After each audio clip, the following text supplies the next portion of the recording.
बंधु कौन आपण जीवन में धन जनित समस्या लगी रही कि आपण जेते रोजगार कले भी मध्य टंका अंटू नाही।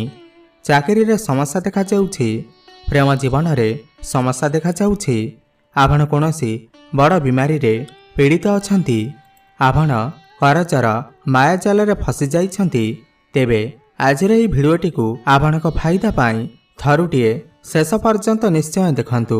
बंधुगण, जेमिति कि आपण माने समस्ते जानिथिबे श्रावण मासर आरंभ हो सारिछि। तो यही श्रावण मासरे चुपचाप घर को नहीं आसंतु एही गछर चेरकू, आपणकर समस्त समस्या दूर होइजिब। बंधुगण, एही गछ जो आपण एही भिडियो रे देखुछंती, आपण एही गछकू कोउठी ना कोउठी निश्चय देखिथिबे एवं अणदेखा मध्य कर देइथिबे। एमिति भी होई पारे जदि एही गछ आपणकर घर पाखरे थिबा तो आपण एहाकू उपाड़ी की फोपाड़ी देइथिबे।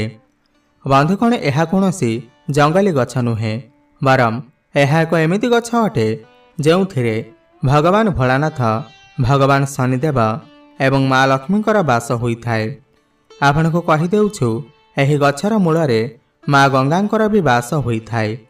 एही गछर जदि आपणकू तांत्रिक गुण एवं आयुर्वेदिक गुण जना पड़िजिब तो एही गछकू आपण आपणकर दिनचर्यार कामरे सामिल करि परिबे। जदि आपण आपणकर जीवन में गरीबी, दरिद्रता, कष्ट, दुर्भाग्य कारणरू चिंतित थिले तो विश्वास करंतु एही गछर व्यवहार करी आपण समस्त समस्यारू मुक्ति पाई परिबे। सरल भाषा रे कहिले जदि आपणकर जीवन में धन कारणरू चिंतित थिले, आपणक पाखकू धन आसुनथिला, धन आसिबार समस्त मार्ग बंद हो जाइथिला एवं एही गछर जदि सठिक उपाय रे साधना करि नेबे, आपणकू माँ लक्ष्मीकर आशीर्वाद प्राप्ति हेब एवं आपणकर जीवन में धनर आगमन हेब। पैसा आपणक पाखकू चुंबक परि आकर्षित होई आसिब। जदि आपणकर शत्रु आपणकर विनाश करबाकू चाहुछंती, तेबे एही गछर जदि सठिक उपाय रे साधना करि नेबे, भगवान शनिदेवंकू खुशी करदेबे, आपणकर शत्रुंकर विनाश होइजिब। जदि आपण आपणकर जीवन में कौनसी अन्य समस्या नहीं चिंतित थिले, आपणकर भाग्य आपणकर साथ देउ नथिला, तो आपणकू एही गछर सठिक साधना करबाकू हेब, जहाद्वारा आपणकू भगवान भोलानाथंकर आशीर्वाद मिलिब। विश्वास करंतु, आपणकर जीवन में काल भी आपणकर किछि भी क्षति करि परिब नाही, कारण कालर काल भगवान भोलानाथ जदि आपणकर ऊपर हाथ रखिदेबे, तेबे विश्वास करंतु तेबे भी आपणकर किछि भी यही क्षति करि परिब नाही।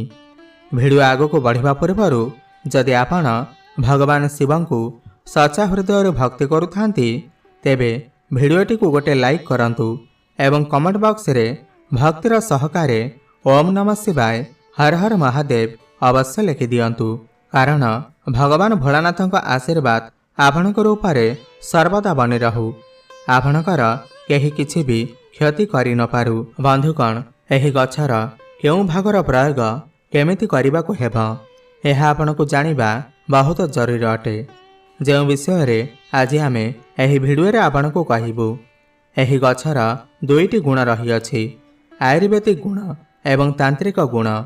आयुर्वेदिक गुण माने जदि आपण बड़ बड़ रोग पाई चिंतित अछंती, माने आपण लक्ष लक्ष टंका खर्च करि सारिछंती आपणकर बीमारी रे एवं आपणकू फायदा मिलू नाही, एही गछर आपण व्यवहार करि दियंतु सठिक उपाय रे। विश्वास करंतु, आपणकर बीमारी धीरे धीरे भल होइजिब। एथिपाई एही गछर महत्व आयुर्वेद रे बहुत अधिक रही अछि। जदि आपण एहार तांत्रिक गुण विषय जानि नेबे, तो विश्वास करंतु आपणकर जीवन में केबे भी आपणकू कष्ट देखिबाकू मिलिब नाही, धन आपणक पाखकू माड़ी आसिब। एही गछर नाम अटे अपमार्ग गछ। एहा ओडिशा रे बहुत अधिक देखा जाइथाए। आपणक एरिया रे एही गछकू केउं नामरे जणा जाए, आमको निश्चय कमेंट करि जणैबे। एहाको अपमार्ग एथिपाई कुहा जाए काहेकि ना एहा ओलटा चली थाए। एही गछर बीज बा उपरी भाग ओलटा चली थाए। आपण अलगा गछलता देखिथिबे, ସେମାନଙ୍କର ବୀଜ ଯେଉଁ ରହିଥାଏ ତାହା ସିଧା ଉଠିଥାଏ, କିନ୍ତୁ ଏହି ଗଛର ବୀଜ ଓଲଟା ଉଠିଥାଏ। ଏଥିପାଇଁ ଆୟୁର୍ବେଦିକ ଭାଷାରେ ଏହାକୁ ଅପମାର୍ଗ କୁହାଯାଏ। ଏହାର ବୀଜ ଯେଉଁ ଓଲଟା ଉଠିଥାଏ, ଏହା ହେଉଛି ଏହି ଗଛର ସବୁଠୁ ବଡ଼ ଖାସ୍ ମହତ୍ତ୍ୱ।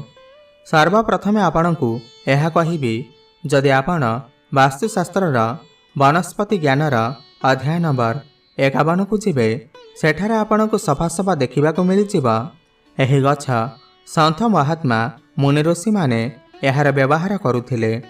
ପୂର୍ବ କାଳରେ ଏହି ଗଛକୁ ଧର୍ମଶାସ୍ତ୍ରରେ ଏକ ଶୁଭ ଗଛ ମାନାଯାଇଥାଏ। ମାନାଯାଏ ଏହି ଗଛର ବ୍ୟବହାର କରି ଆପଣ ଆପଣଙ୍କର ଶରୀରର ପ୍ରୋଟିନ୍କୁ ପୂର୍ତ୍ତି କରିପାରିବେ। ପୂର୍ବ କାଳରେ ସନ୍ଥ ମହାତ୍ମାମାନେ ଥିଲେ, ଯେତେବେଳେ ସେ ମାସ ମାସ ଧରି ତପସ୍ୟାରେ ଲୀନ ରହୁଥିଲେ।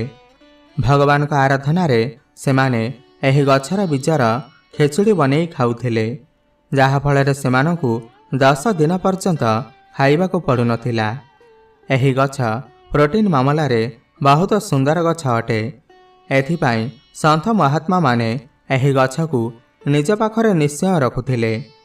ଏହି ଗଛ ଏକ ଏମିତି ଗଛ ଅଟେ ଯାହା ଉପରେ ଅମୃତର କିଛି ବୁନ୍ଦା ପଡ଼ିଥିଲା।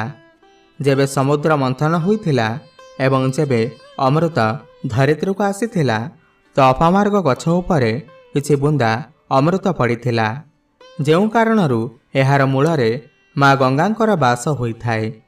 ଯଦି ଆପଣ ପୁରୁଣାକାଳିଆ ଲୋକଙ୍କ ସହିତ ମିଶିବେ, ତ ଆପଣ ତ ଏହା ଜାଣିବାକୁ ପାଇବେ କି ପୂର୍ବକାଳର ବ୍ୟକ୍ତି ଏହି ଗଛର ମୂଳର ବ୍ୟବହାର ନିଶ୍ଚିନ୍ତ କରୁଥିଲେ।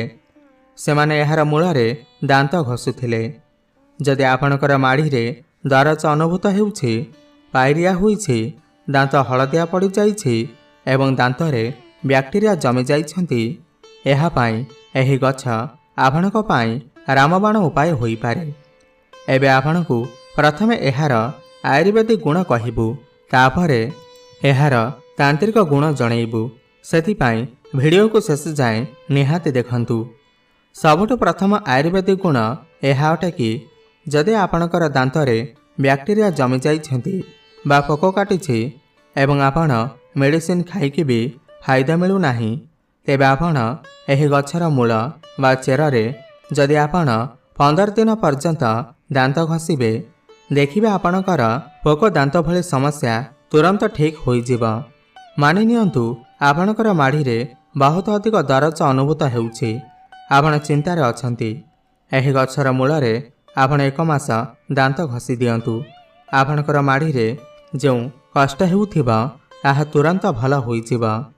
ଆପଣଙ୍କର ଦାନ୍ତ ହଳଦିଆ ପଡ଼ିଗଲାଣି।